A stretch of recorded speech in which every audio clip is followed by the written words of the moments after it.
വിവാഹ വാർഷിക ദിനത്തിൽ ദമ്പതികൾ കുത്തേറ്റു മരിക്കുക എന്ത് ദാരുണമായ സംഭവമാണെന്ന് ഓർത്തു നോക്കൂ. ഒപ്പം മകളെയും കുത്തിക്കൊല്ലുക. കൊലപാതകി ആരാണെന്ന് ഇതുവരെ തെളിയിക്കപ്പെട്ടിട്ടുമില്ല, ഇതുവരെ കണ്ടെത്തിയിട്ടുമില്ല. അങ്ങ് വളരെ ഭൂതകാലത്ത് നടന്ന ഒരു സംഭവത്തെക്കുറിച്ചല്ല ഞാൻ പറയുന്നത്. ഇന്ന് രാവിലെ ഡൽഹിയിൽ നടന്ന കൂട്ടക്കൊലയെക്കുറിച്ചാണ് ഞാൻ സംസാരിക്കുന്നത്. ഡൽഹിയിൽ, അതായത് ദക്ഷിണ ഡൽഹിയിലെ നബ്സരായി എന്ന സ്ഥലത്താണ് ഈ കൊലപാതകം നടന്നത്. കൊല്ലപ്പെട്ടത് 53-കാരനായ രാജേഷ്, ഭാര്യ കോമൾ 47 വയസ്സ്, മകൾ കവിത 23 വയസ്സ്. ഇന്ന് രാജേഷിൻ്റെയും അതുപോലെ കോമളിൻ്റെയും കല്യാണ വാർഷിക ദിനമായിരുന്നു, വിവാഹ വാർഷിക ദിനം.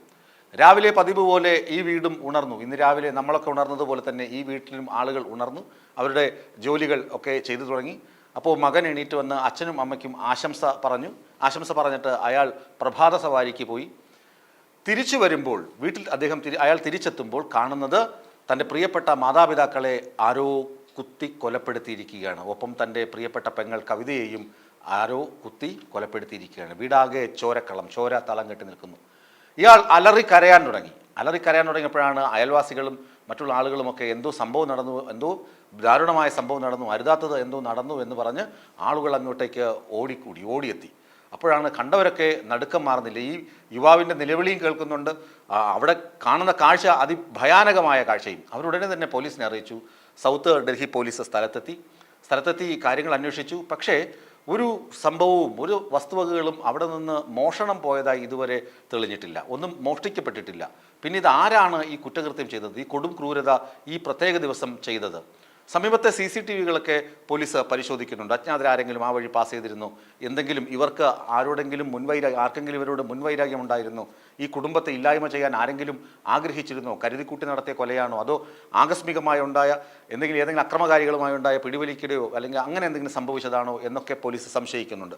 അതേ അവസരം തന്നെ ഈ മകനിലും പോലീസ് സംശയദൃഷ്ടി ഉറപ്പിച്ചിട്ടുണ്ട്. കാരണം ഈ മകൻ മാത്രമാണ് വീട്ടിൽ നിന്ന് പുറത്തുപോയി തിരികെ എത്തുന്ന സമയത്തിനുള്ളിലാണ് ഈ കൊലപാതകങ്ങൾ അരങ്ങേറിയിരിക്കുന്നത് ഈ വീടിനുള്ളിൽ.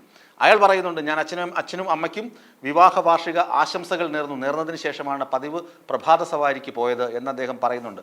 ആ മൊഴി പോലീസ് വിശ്വാസത്തിലെടുക്കുന്നുണ്ടെങ്കിലും ഈ മകൻ സംശയത്തിൻ്റെ നിഴലിലാണ്. ഇപ്പോൾ അയാൾക്കെതിരെ യാതൊരു കുറ്റവും ചുമത്തിയിട്ടില്ല. പക്ഷേ മറ്റ് അജ്ഞാതരും ആരെങ്കിലും അല്ല, അതായത് വേറെ ആളുകളുടെ സാന്നിധ്യം ഈ വീട്ടിലില്ല. വേറെ വിരലടയാളങ്ങൾ ഫോറൻസിക്കിൻ്റെ പരിശോധനയിൽ വേറെ വിരലടയാളങ്ങൾ ലഭിക്കുന്നില്ല. പോലീസ് നായ പരിശോധിക്കുമ്പോൾ മറ്റ് സംഭവങ്ങളൊന്നുമില്ല, മറ്റ് ബാഹ്യമായ ഇടപെടലുകൾ ഒന്നുമില്ല എന്ന് ഉറപ്പിക്കുകയാണെങ്കിൽ പോലീസ് കൃത്യമായും ഈ യുവാവിനെ ചോദ്യം ചെയ്താൽ മാത്രമേ പോലീസിന് ഇതിനകത്ത് എന്തെങ്കിലും വ്യക്തത വരുത്താൻ കഴിയുകയുള്ളൂ. കാരണം അങ്ങനെ ഒരു കൊലപാതകം അല്ലെങ്കിൽ കൂട്ടക്കൊലപാതകമാണ് അവിടെ നടന്നിരിക്കുന്നത്. 3 പേരാണ് കൊല്ലപ്പെട്ടത്. രാജേഷ്, അതുപോലെ തന്നെ കോമൾ, അവരുടെ മകൾ കവിത. ഈ വിവാഹ വാർഷിക ദിനം തന്നെ എന്തിന് ഈ കൊലയാളി തെരഞ്ഞെടുത്തു എന്നും പോലീസ് അന്വേഷിക്കുന്നുണ്ട്. ഈ ശത്രുത അയൽക്കാർക്ക് എന്തെങ്കിലും ശത്രുതയുണ്ടോ, മറ്റാളുകൾക്ക് എന്തെങ്കിലും ശത്രുതയുണ്ടോ, ഇവരുടെ ജീവിത പശ്ചാത്തലം, ഇതൊക്കെ ഒരുപാട് കാര്യങ്ങൾ ചികഞ്ഞാൽ മാത്രമേ ഈ കൊലപാതകത്തിലേക്ക് നയിക്കുന്ന വിഷയം പോലീസിന് വ്യക്തമാവുകയുള്ളൂ. അതുകൊണ്ട് തന്നെ ഇതിപ്പോൾ ഇന്ന് സംഭവിച്ചതായതുകൊണ്ട് അന്വേഷണം പുരോഗമിച്ചുകൊണ്ടിരിക്കുകയാണ്. ആസൂത്രിതമായ കൊലപാതകമാണോ, അല്ലെങ്കിൽ ഇതെങ്ങനെ സംഭവിച്ചു, ഇതാരാണ് ഇതിൻ്റെ പിന്നിൽ എന്നൊക്കെ അറിയാനുള്ള പോലീസിൻ്റെ വളരെ ശ്രമകരമായ ദൗത്യം തുടങ്ങിക്കഴിഞ്ഞു. ഡൽഹി പോലീസ് കാര്യക്ഷമമായി തന്നെ ഈ കൂട്ടക്കൊല കേസ് അന്വേഷിക്കും.